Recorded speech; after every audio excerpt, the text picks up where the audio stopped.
वालेकुम अस्सलाम रहमतुल्लाहि वबरकातुहू। आपने पूछा कुर्बानी किस पर वाजिब है, तो इसको एक फार्मूला याद रखिए कि जिसके पास इतना जायद सामान है कि जिससे वो 52.5 तोले चांदी खरीद सकता है। मुझे नहीं पता कि उसका फाइनल रेट क्या चल रहा है आजकल, शायद 40 से 45 हजार रुपए चल रहा हो, जिससे 52.5 तोले बंदा चांदी खरीद लेता है। इतना जायद सामान अगर किसी के पास है तो उस पर कुर्बानी फर्ज हो जाती है। अब जो है जायद सामान से क्या मुराद है, अब देखें ना कि आपके घर के बर्तन जो आपने अलमारी में लगा कर रखे होते हैं, साल में एक दफा भी इस्तेमाल नहीं होते तो वो जायद है।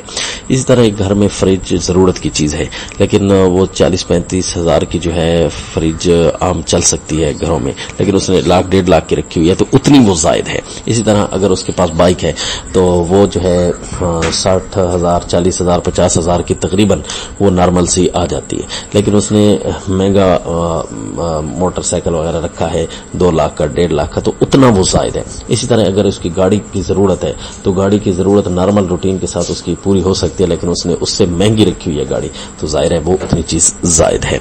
बहरहाल ये जो जायद चीजें हो गई, और जिसकी जो है सैलरी 30 से 35-40 हजार हो तो यकीनन उसके घर में ऐसे नॉर्मल हालात होते हैं।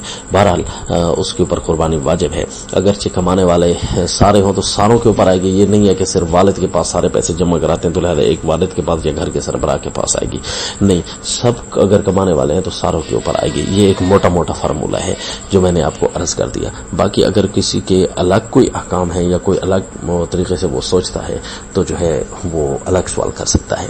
ये जो औरतें होती हैं जिनके पास पैसे नहीं होते बेशक, लेकिन उनके अपने जेवरात पड़े होते हैं, तो जेवर जो है अगर इतना है कि जिससे 52.5 तोले चांदी के पैसे बन जाते हैं, चाहे वो 1 तोला सोना ही क्यों ना हो, तो उसके ऊपर भी कुर्बानी फर्ज हो गई है। अगर उसको अपना मियाँ पैसे नहीं देता तो वो उसको चाहिए कि अपना जेवर बेचकर ही अपना ये फर्ज जरूर अदा करेगी। सलाम।